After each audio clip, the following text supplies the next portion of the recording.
Hola a todos y bienvenidos a un nuevo vídeo. Soy Diego Gutiérrez Pérez y en esta ocasión voy a analizar algunos índices bursátiles, tal y como hicimos ya la semana pasada. Bien, pues tenemos aquí en pantalla una hoja de Excel que yo denomino mi cuadro de mando. Son 17 índices. eh, 3 norteamericanos, 10 europeos y 4 asiáticos. Voy anotando su evolución porcentual diaria, semanal y mensual y así tenemos una idea global de lo que está haciendo realmente la renta variable. Este cuadro de mando habitualmente lo estaba utilizando en el vídeo de los blue chips del IBEX 35, pero hace una semana informé que lo mejor y evidentemente donde mejor encajaba era en un vídeo exclusivamente sobre índices bursátiles. Así que bueno, pues esta es la segunda semana que nos viene acompañando el vídeo sobre índices bursátiles. Bien, lo interesante de esta semana, que ha sido apoteósico el viernes que subidón lo que se produjo el día 11 de octubre. Vamos, había valores que subieron más de un 15%. Incluso tuvimos aquí algunos valores del IBEX 35 que subieron más de un 10%. Apoteósico, ¿no? Fue una auténtica locura alcista lo que se vivió en la jornada del viernes, ¿no? La cuestión que la cosa empezó a mejorar a partir del día 9 de octubre. Aquí podéis observar un poco la evolución, el color que tenemos aquí un poco rosado son jornadas que cierran en negativo, en color verde en positivo. El resultado que aparece aquí es el resultado del cierre semanal. Aquí el fin de septiembre nos muestra pues los 17 índices cerraron en positivo, algo increíble, apoteósico, puesto que muchos agoreros, muchos de estos super analistas y super gurú y super la madre que los parió decían que septiembre se iba al mercado a tomar pues por ahí, que se iba a tomar puntos suspensivos y que finalmente pues vimos subida de más de un 4% en índices como el IBE o el DAX, ¿no? O más de un 5% para el Nikkei, o casi un 5% también subió el Kospi coreano. En fin, bla bla bla, bla bla bla, bla bla bla, bla bla bla. Como siempre os digo, no tenéis que escuchar ni a los optimistas ni a los pesimistas. Esto es todo lo ven, los optimistas todo lo ven positivo, todo de color verde, green, flower por todos lados. Y luego están los pesimistas, estos están todo el día en un velatorio constante, ¿no? Bueno, normalmente son más los agoreros los que más ruido suelen provocar, ¿no? No sé por qué a los seres humanos nos gusta más el dramatismo, la tragedia. A mí, yo también reconozco que soy un gran admirador del drama y de la tragedia griega, ¿no? Pero una cosa, digamos, esas lecturas que a mí me pueden gustar, interesar, y otra cosa muy distinta es luego el mundo real en el cual uno se mueve, que evidentemente también hay sus momentos trágicos, pero en los mercados lo que debe de imponerse no es ni el optimismo ni el pesimismo, es el escepticismo que siempre os digo. Tenéis que ser escépticos de todo. Yo soy escéptico con todo lo que escucho de unos y de otros. Soy escéptico con el análisis técnico, con el análisis fundamental. A mí lo único que me importa son los hechos. Lo demás es bla bla bla, bla bla bla, bla bla bla. Y me da igual quien lo diga. Me da exactamente igual quien lo diga. ¿Entendido? Bueno, lo importante de esta semana, como decía, pues esos 17 índices, 3 norteamericanos, 10 europeos y 4 asiáticos, para aquellos que incorporáis por primera vez a mi canal y veáis este cuadro de mando, pues han cerrado 17 en positivo, igual que ya cerró el mes de septiembre con los 17 en verde. Con lo cual, pues nuevamente hemos visto cómo la cosa se ha ido tranquilizando conforme, ya os comenté la semana pasada, de que había una reunión de las delegaciones norteamericanas y China entre el día 10 y 11 para tratar ese asuntillo, ese conflicto comercial que tienen, ¿no? Y bueno, pues la cosa la verdad que ha ido muy bien y hemos estado viendo pues desde luego pues una alegría impresionante, ¿no? Sobre todo, fijaros, había una noticia que me sorprendió muchísimo y seguramente muchos de vosotros, me imagino que todos los que os procuráis estar informados, escucharéis o habréis leído una información que decía que Goldman Sachs, el banco de inversión norteamericano, decía que Apple pues podría caer más de un 30%. Sin embargo, Apple esta misma semana ha vuelto a marcar un nuevo máximo histórico, dándole una patada en el culo a estos chicos de este gran banco de inversión. Con lo cual me alegro muchísimo porque esta gente muchas veces va muy sobradito, se creen que pueden manipular el mercado y la gente sigue confiando desde luego en Apple, con lo cual yo obviamente me alegro muchísimo por mis propias razones. Obviamente comprenderéis. Bueno, ahí lo dejamos. Ahí lo dejamos.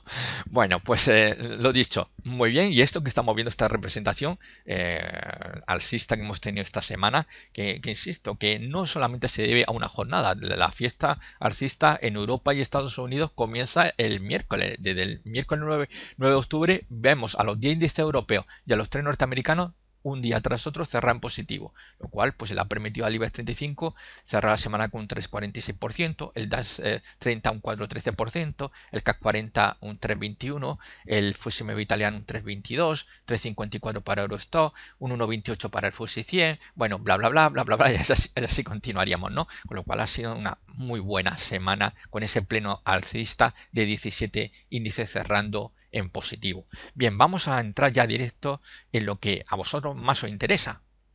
Bien, pues son los gráficos. Bueno, aquí tenemos el Dow Jones Industrial, gráfico diario.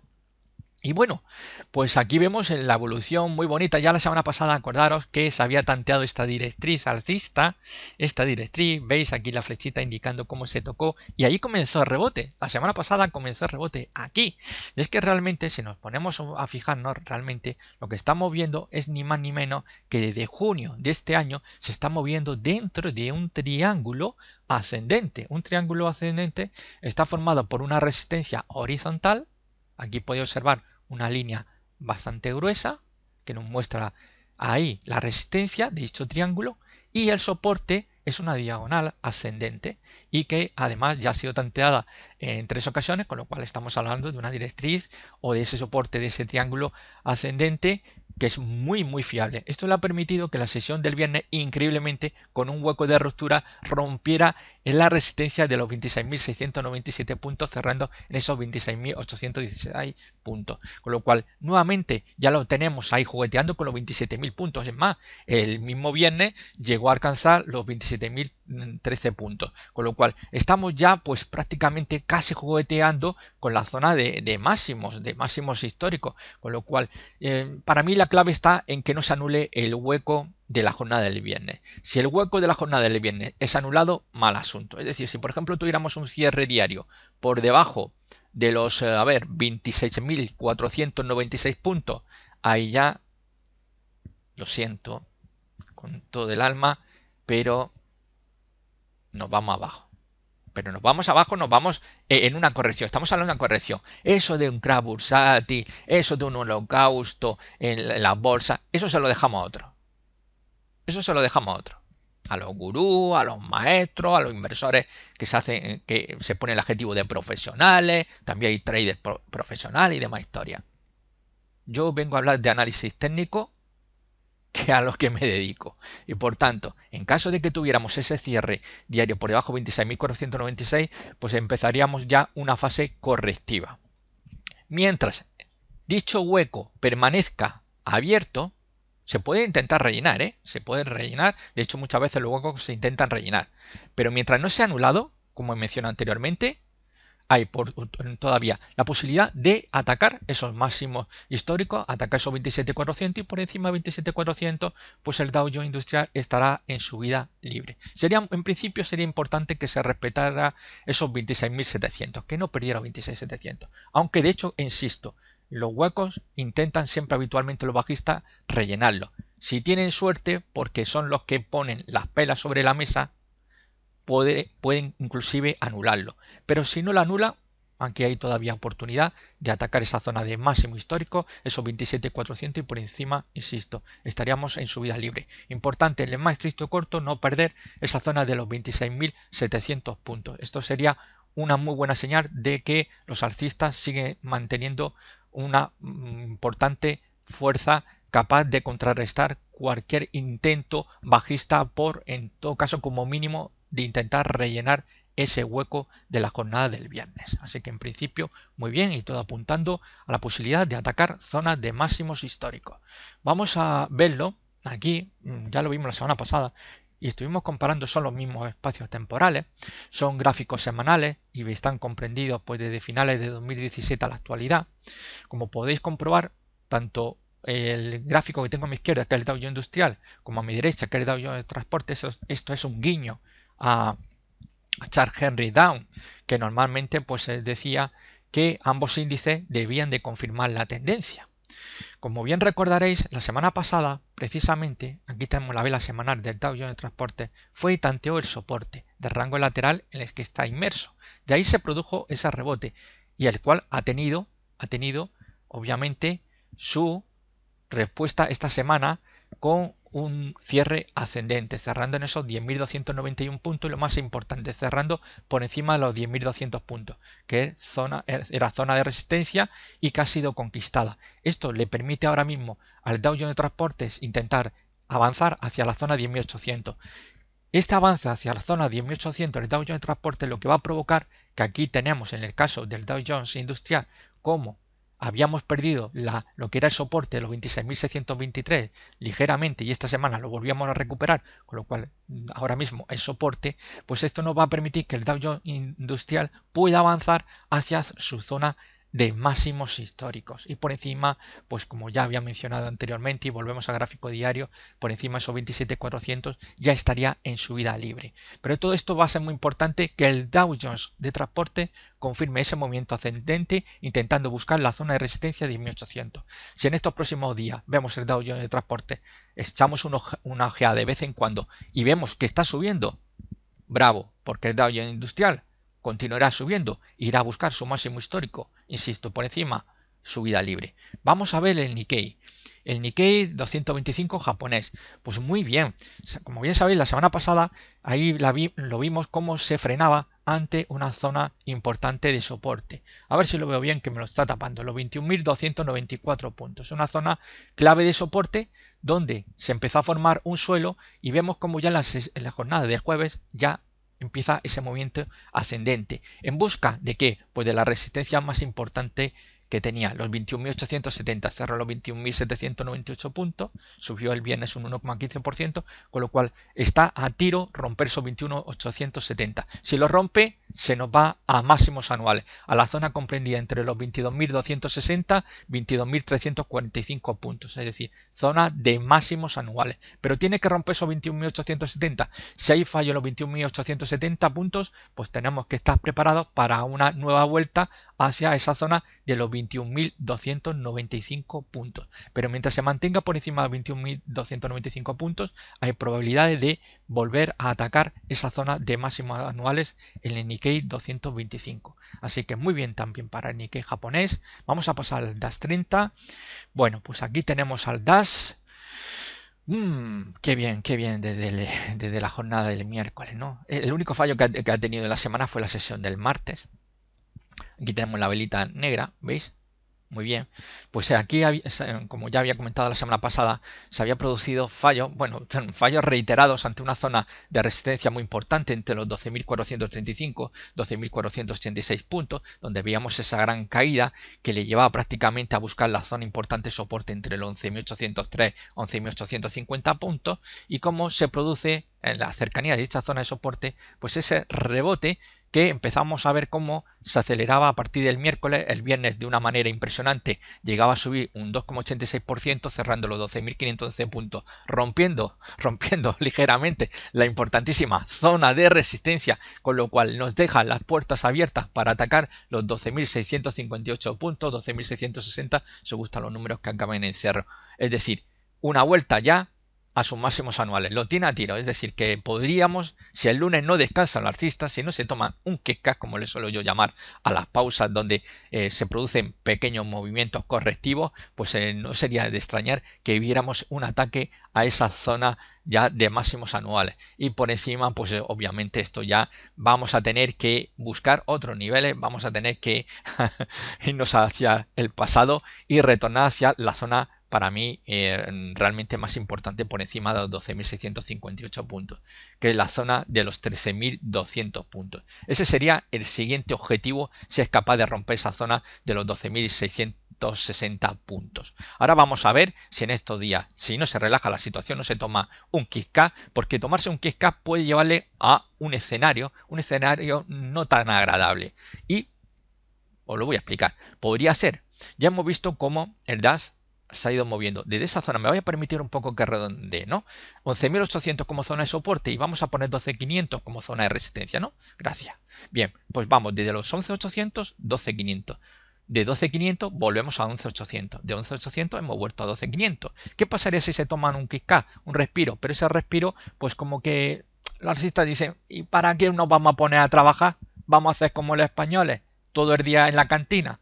Pues bueno, esto podría continuar cayendo y buscar nuevamente esos 11.800 puntos. Con lo cual tendríamos ya clarísimamente un rango lateral entre 11.800 y 12.500. Ese sería un escenario que está ahí y que de momento no se puede descartar para nada. Eso sí, tenemos más opciones de que se ataque ese máximo anual y que vayamos a intentar buscar los 13.200 a que pueda ocurrir ese escenario que estoy mencionando. Pero tenemos que tenerlo muy en cuenta. Esa posibilidad de un rango lateral 11.800, 12.500 está sobre la mesa. ¿Entendido? Conforme rompan los máximos anuales, esos 12.660 puntos, pues más tranquilo estaremos ya con la vista, sobre todo en el número psicológico, 13.000 puntos, que es un número que dicen que, bueno, pues que afecta de alguna manera a los inversores. A mí la verdad que me da igual, pero bueno. Ni siquiera un número que me guste, pero vale, pues parece ser que afecta al personal. Bueno, pues como de un número psicológico, por encima de esos 12.660, buscar los 13, pero como digo, la zona importante está ahí en los 13.200, es decir, que fue donde se formó aquí, como podéis apreciar, voy a marcar dos flechitas para que lo veáis bien, un doble techo en el DAX. Aquí, como vemos, en esta zona máximos que tuvimos, máximos de 2018, comenzó ese calvario para el DAX 30. Bueno, pues lo dejamos ahí, vamos a ver si se produce ese ataque en esta semana o en cambio vemos ese otro panorama, ese otro escenario de un rango lateral. Bien, vamos a ver el Eurostoxx 50. El Eurostoxx 50, pues como lo dejamos en una zona bastante clave donde se empezaba a producir el rebote. Zona clara de soporte los 3.400, una zona comprendida entre los 3.400 y 3.422 puntos, una zona bastante importante de soporte, donde aquí se frenaba esa importante corrección, como veis, desde una zona importante de soporte entre los 3.573 y 3.593, pero sobre todo porque además se había tanteado la resistencia de un triángulo expansivo, también conocido como trompeta o también se le llama triángulo ascendente. El triángulo expansivo ascendente, perdonar. Bien, pues ese triángulo expansivo ascendente, yo le llamo trompeta ascendente, que queda mucho más chulo. Es verdad que aquí en España no se suele utilizar mucho el término trompeta, muy pocos analistas.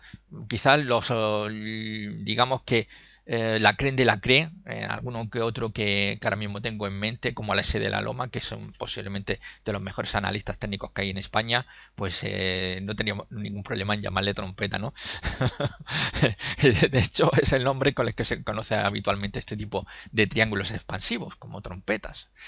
Hay tres tipos de trompeta, ¿eh? Lo dejo bien claro, mismo que tenemos tres triángulos, que es el triángulo ascendente, el triángulo ascendente, el descendente y el simétrico, pues aquí también tenemos tres trompetas, ¿no? Tres tipos de trompeta. Bueno, lo importante, que de la zona de soporte de los 3.400 puntos hemos visto un buen movimiento alcista que le ha llevado a los 3.569, el viernes cerraba con una apreciación 2,17%, con lo cual nuevamente le lleva a esa zona ya a buscar la resistencia de esa trompeta y además pues la zona clave, zona importante de resistencia entre los 3.573 y 3.593. Si es capaz de romper esa zona, es decir, por encima ya de 3.600 puntos, pues tiene que ir, si todo evoluciona normal y Donald Trump pues no la vuelve a liar en Twitter, que siempre hay que tener mucho cuidado con él, ya sabéis cómo se la gasta nuestro amigo Trump, pues lo más probable es que vaya a buscar esa zona 3.668-3.688, pero yo primero necesito ver si es capaz de romper los 3.600. Si alguien me dice que Diego, ¿cómo se calcula el objetivo teórico de una trompeta? Os lo explicaré en su momento. Realmente yo no suelo buscar nunca objetivos teóricos basados en las trompetas porque normalmente suelen dar muy malos resultados, ¿eh? Suelen dar muy malos resultados, ¿no? Esto lo único que nos sirve es para tener claramente dónde está la zona de resistencia, dónde está el soporte. El intentar buscar un objetivo teórico basado en una trompeta, ya os digo yo que si acertáis estáis ante bueno, pues un hecho pues histórico, ¿no? Con lo cual yo personalmente, insisto, no lo hago, aunque sí conozco gente que lo hace y de todos modos, si tengo que trazarlo en su momento lo trazaré, pero ya os digo, no le hagáis mucho caso, ¿no? Ya que normalmente son patrones muy amplios y que normalmente pues en el caso de las trompetas pues son movimientos muy volátiles, muy violentos en un sentido u otro y muchas veces pues se nos queda a medio camino, ¿no? Pero bueno, ya lo explicaré si sucede el caso. Vale. Bueno, pues lo dejamos ahí, vamos a ver si ahora lo tenemos en plena zona de resistencia, vamos a ver si con la conquista, en caso de que no pueda con esta zona, tenemos que tener cuidado, nuestra zona de soporte está en los 3.500 puntos, perder los 3.500 puntos nos conduce nuevamente hacia los 3.400. Vamos a ver el Nasdaq 100. Bien, pues el Nasdaq 100 en la semana pasada ya veíamos cómo tanteaba nuevamente una zona importante de soporte. Realmente desde junio de 2019 se está moviendo una zona comprendida entre los 7.443 y 7.495 puntos como zona de soporte y como resistencia estaríamos hablando de los 7.975, 8.026 puntos. Esa es la zona de resistencia. Aquí podéis comprobar ese rango lateral en el que está inmerso. Como podéis ver, aquí tenemos una directriz que nos muestra la flechita las veces que ha sido tanteado, es una directriz muy importante, pero las directrices normalmente cuando se rompe de por medio siempre suele haber algún patrón chartista, sea del tipo que sea. Lo más habitual son los rangos laterales, pero también puede producirse por un triángulo, ¿no? Pero la ruptura en estos casos siempre no significa nada, no vaya a creer que porque se produzca una ruptura al alza hay que ponerse largo o se produce una ruptura del precio a la baja tenemos que ponernos cortos, no, simplemente es algo que ocurre, cuanto más largo, mayor sea el desarrollo de ese patrón, pues más fácil va a ser que finalmente se acabe rompiendo dicha directriz. Lo que nos debe de importar es que tenemos, como podéis observar, sobre todo la zona de soporte, los circulitos nos muestran la cantidad de veces que ha sido tanteado, esa zona 7.443, 7.495, es una zona muy fiable. El viernes con un hueco de ruptura muy bonito, pues vimos cómo abría por encima de la resistencia de los 7.827 puntos, nos dejó una aquí, vamos a ver, voy a ver si puedo, a ver, perdonadme, no, esto no es lo que quería hacer, vale, aquí, vamos a ver, para que lo veáis mejor. Nos dejó una pauta de estrella fugaz. Una estrella fugaz es una pauta candlestick de vela japonesa cuyas connotaciones son bajistas, pero necesita confirmación, Esto no significa que tengamos que abrir posición larga el lunes, no. El lunes necesitaríamos que tuviéramos un cierre por debajo de los 7.831 puntos, es decir, el mínimo de la pauta de la estrella fugaz. Por tanto, si tuviéramos el lunes un cierre por debajo de 7.831 puntos, pues el martes en la apertura abriríamos posición corta. El problema con las velas japonesas es que no tenemos una orientación de hacia dónde puede dirigirse un supuesto objetivo teórico. Sabemos cuándo debemos abrir posición, corta o larga, sabemos dónde hay que colocar el stop loss. El stop loss lo colocaríamos justamente encima, en la parte alta de la estrella fugaz, del máximo. Son los 7.904, pues en los 7.905 puntos pondríamos nuestro stop loss. Pero eso siempre y cuando el lunes tengamos un cierre por debajo de los 7.831 puntos, ya que necesita, insisto, confirmación. Si abrí el lunes posición corta, pues vais pues a lo loco, como tirando una moneda al aire, es que os sale cara, ponéis corto, que sale cruz, pues ponéis largo, ¿no? Ni más ni menos. Pero realmente no lo estáis haciendo correctamente. El martillo sí que no necesita confirmación. Aunque hay algunos analistas que suelen ser, bueno, son más conservadores, realmente sus libros son bastante pesimistas, tengo que reconocerlo, y exigen pues una confirmación. Pero Steve Nielsen, con el cual tuve el placer de hacer un curso sobre velas japonesas, pues me volvió a argumentar que no es necesario, en el caso de un martillo, esperar una confirmación, pero sí con una estrella fugaz es obligatorio. Vale, lo dejamos ahí, vamos a ver si aguanta. Sería importante de momento que se mantuviera sobre los 7.827, ¿no? Que no se perdiera esa cota, o en el caso, como ya comentaba anteriormente también del Dow Jones, que no se anulara el hueco que tenemos, el hueco alcista del viernes. Una anulación sería un cierre diario por debajo de los 7.740, quedaría anulado dicho hueco y por tanto eso, pues las consecuencias que traería sería la posibilidad de entrar ya en una corrección. Una corrección. Como veis, yo nunca hablo de ningún crash bursátil, de que entremos en una recesión intergaláctica ni tonterías por el estilo. Estamos hablando de una recesión, estamos hablando del corto plazo de lo que puede ocurrir, ¿no? Mientras ese hueco permanezca, se puede rellenar, de hecho, insisto, como he dicho anteriormente, los huecos habitualmente los bajistas intentan rellenarlo, pero una cosa es rellenar y otra cosa es anular. Cuando se anula, ahí lo mejor que podemos hacer es cerrar. Hay pocas posibilidades de que nos salvemos y que el precio al día siguiente se dé la vuelta, ¿eh? Por eso es muy importante, sobre todo los que se posicionan largo, lo que aprovechan es justamente la vigencia de dicho hueco. Yo mantengo posición larga en el caso del Nasdaq 100 mientras este no sea anulado. Cuando es anulado, directamente yo cierro mi posición larga. Esto es lo que se suele hacer habitualmente en los huecos. Lo utilizamos para colocar nuestros stop loss. Vale, pues lo dicho, estamos en una zona importante. El viernes pues se llegó a juguetear con los 7.904 puntos. Finalmente vimos ese retroceso con esa formación de estrella fugaz. Vamos a ver, puede ser un simple fallo. Insisto, si no hay confirmación no tenemos absolutamente nada. No tenemos por qué temer la posibilidad de entrar en una corrección en el corto plazo. Por eso lo importante que, insisto, en que se mantenga vigente ese hueco de apertura de la jornada del viernes. Mientras no sea anulado, hay posibilidades de atacar el premio gordo del Nasdaq 100, que es atacar la zona de sus máximos históricos, es decir, los 8.000 puntos. Por encima ya de los 8.026 puntos, 8.025, pues ya estaríamos en subida libre, con lo cual, pues desde luego, este sería un panorama que hace, pues en agosto nadie se imaginaba.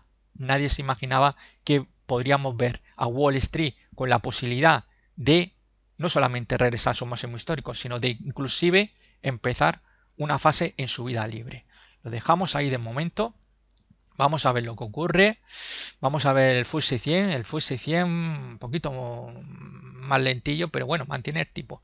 Aquí os explicaba que hay una figura de patrón sin confirmar, eso es importante, que es un hombro, cabeza, hombro. Es un patrón de cambio de tendencia de bajista, sus connotaciones son bajistas, se produce tras un movimiento alcista y empezamos a ver pues una secuencia. Vemos el hombro izquierdo, el hombro derecho y arriba lo que sería la cabeza. Trazamos entre los mínimos del hombro izquierdo y derecho, trazamos una línea que se denomina línea clavicular o neckline, y cuando el precio rompe a la baja esa línea clavicular es cuando tenemos confirmado ese hombro cabeza hombro. Mientras no tenemos una ruptura de esa línea clavicular no tenemos nada. Hay mucha gente que tiene la fea costumbre de entrar a la más mínima que empieza a haber una formación parecida a hombro cabeza hombro, rápidamente se pone en corto. ¿Y qué ocurre? Que en ningún momento se confirma la ruptura de la línea clavicular y el precio se da la vuelta y empieza a subir, con lo cual finalmente acaba cerrando con pérdidas. El hombro cabeza hombro no es que sea un patrón que, igual que todos los patrones chartistas, eso de que os venden de que son 100% fiables es una auténtica estupidez. La mayoría de ellos, y en el caso por ejemplo de un hombro cabeza hombro, está sobre el 85-86% de probabilidades de que te pueda salir pues medianamente bien. Pero claro, estamos hablando 85-86, con lo cual estaríamos hablando de un 15 o un 14% de posibilidades de que este hombro cabeza hombro, una vez confirmado, que eso también es importante, pues finalmente se dé la vuelta y nos acabe ejecutando el stop loss. Por tanto, aquí, como ya comentaba la semana pasada, todo radicaría en que el FTSE 100 perdiera los 7.000 puntos. Ahí estaríamos hablando de confirmación de ese hombro cabeza hombro. Pero también insistir en una cosa muy importante, y es que si nos fijamos realmente hay dos líneas gruesas, una azul, que es la que tenemos aquí, que está, a ver que lo vea bien, 6.680 puntos, que es nuestra zona de soporte, y por arriba tenemos la zona de los 7.795 puntos, que es la resistencia. Con lo cual, normalmente a los patrones chartistas que se producen dentro de un rango lateral hay que cogerlos siempre con pinzas porque podemos llevarnos desagradables sorpresas.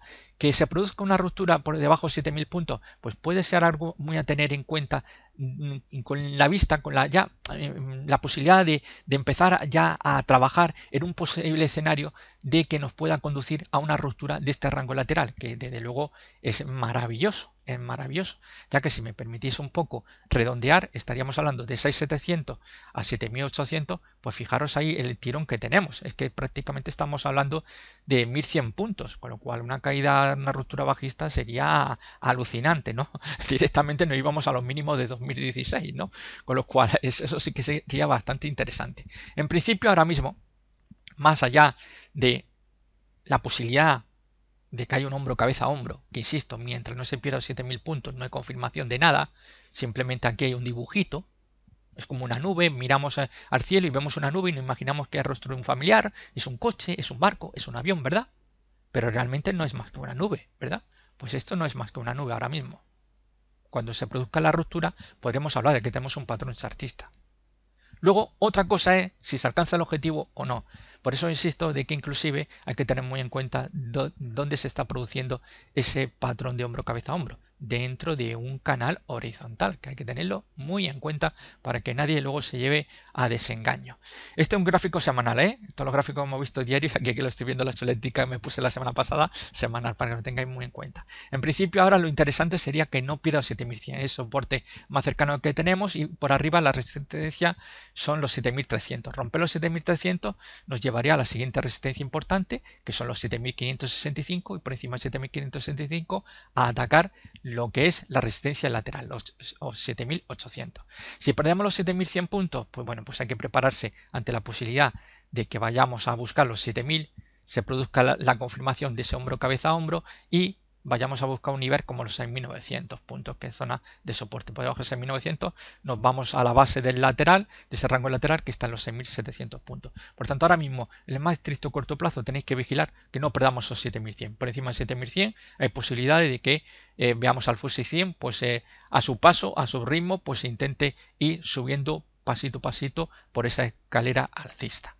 Por debajo de 7100 pues hay que empezar a prepararse el cuerpo con la posibilidad de esa vuelta a los 6700. Bien, vamos a concluir ya con el Standard Poor's 500. Bueno. Pues esta semana, interesante. Esta semana, ¿veis esta directriz alcista que tenemos aquí? Bueno, pues fijaros como el martes volvió a ser tanteada. ¿Veis? El martes lo tantearon y el miércoles comienza la fiesta alcista. Estamos ante una muy buena directriz alcista, perfecta, ideal, y lo que estaríamos viendo en este gráfico pues no es ni más ni menos que un rango lateral, que es lo que estamos viendo aquí, ¿no? Hay diferentes zonas clave importantes en el cual estamos viendo dónde se están realizando los movimientos, si en la parte alta, en la parte central o en la parte inferior. Realmente gran parte del movimiento desde junio se está produciendo en la parte alta, comprendida entre los 2.955, los 3.027 puntos, es decir, máximo histórico, que es donde gran parte del tiempo está moviéndose, es decir, de una parte correspondiente a esa caída que tuvo brutal durante el mes de agosto, que muy bien, en agosto lo que hizo el Standard Poor's 500 fue simplemente moverse en un rango lateral, y veis como entre una zona de resistencia entre los 2.931, 2.955 y la zona de soporte 2.814, 2.836, pues estuvieron deshojando la margarita, mientras que estos habituales agoreros decían que no íbamos al fin del mundo. Finalmente, reacción alcista, fallo nuevamente en zona de resistencia, volvemos abajo y hemos visto cómo esa directriz que bien está funcionando, pues nuevamente la semana pasada ya funcionó correctamente, esta semana vuelve a ser puesta a prueba y otra vez reacción al alza. En principio lo interesante sería no perder esa zona ahora de soporte de los 2.930, 2.955. Mientras permanezca en dicha zona, pues lo más probable, y es que lo tiene a tiro, es atacar esa zona ya de los 3.000, 3.027 y por encima de 3.027 puntos, pues ya estaríamos hablando de que el Standard Poor's 500 estaría en subida libre. Perder los 2.930 puntos, pues esto hay que prepararse nuevamente para un posible tanteo a la directriz alcista, que está aquí un poquito por encima de 2.900, pero para redondear vamos a hablar de los 2.900, y por debajo de 2.900 puntos pues sí que tendréis que prepararos el cuerpo, porque vamos a ver una caída que nos va a llevar a la siguiente zona importante de soporte entre los 2.814 y 2.836 puntos. De momento estamos ahí con una pauta también de estrella fugaz, como podéis comprobar. Voy a ampliarlo más para que lo veáis. ¿Veis? Esto es exactamente lo mismo que he mencionado anteriormente con el Nasdaq. Necesita confirmación y pasaría con un cierre diario por debajo de los 2.963 puntos. Eso nos confirmaría y nos daría la oportunidad de que el martes pudiéramos abrir posición corta, Insisto, hace falta confirmación. Luego ya cada uno, pues si quiere entrar corto, pues ya eso ya gusto hay como colores, pero si nos ceñimos a lo que nos dice la vela japonesa, necesitamos esa confirmación. Por mi parte, mientras aguante sobre zona 2.930 y sobre todo 2.950, que sería quizás su pérdida, para mí ahí ya podríamos encender la luz en naranja antes de la luz roja, pues aguantando por encima de 2.950, pues es intentar nuevamente atacar esa zona tan importante entre los 3.000 y 3.027, que es donde realmente el Standard Poor's tiene bastantes problemas de batir. Y por encima de esos 3.027 puntos, pues ya, insisto, estaríamos en subida libre. Así que semana fantástica, como hemos visto, donde nuevamente vemos a Wall Street y del Standard & Poor's con posibilidad de atacar zona de máximos históricos. El Nasdaq 100 también lo tiene a tiro, aunque ambos índices nos muestran estrellas fugaces. Sus connotaciones son bajistas, pero necesitan confirmación. Y vemos también el Dow Jones. Aquí vemos como la estrella fugaz no ha quedado tan reflejada como ha quedado en el Standard & Poor's y el Nasdaq 100, pero también lo tenemos con la posibilidad de atacar sus máximos históricos, con lo cual vamos a ver si la fiesta alcista continúa esta próxima semana y vemos ataques. Sería bastante interesante, bastante bonito poder ver quizás, más que el ataque, la ruptura de dicha zona de máximos históricos, ya ver si emprenden esa subida libre de cara pues ya este cuarto trimestre, que como bien sabréis, basándonos en los ciclos de los meses del año, pues es el más alcista, del año, y esperemos que nos desquitemos quizá de lo que ocurrió en el último trimestre de 2018, que como bien sabréis, en octubre de 2018 vino el coco bajista y en diciembre el coco bajista barrió el mercado y tumbó literalmente a Wall Street. Hay una oportunidad de que esta vez la pelea acabe de forma distinta, pero todas las opciones son posibles. Así que vamos a ver quién arroja la toalla. Si los bajistas y nos vamos abajo, o los alcistas se salen con la suya, tumban los bajistas y nos vamos a marcar nuevos máximos históricos. Así que un abrazo a todos. Por mi parte ha sido todo. Si os ha gustado este vídeo, no olvidéis compartirlo, darle a me gusta y os invito a suscribiros. Soy Diego Gutiérrez Pérez y nos vemos en el próximo vídeo. Hasta pronto. Chao.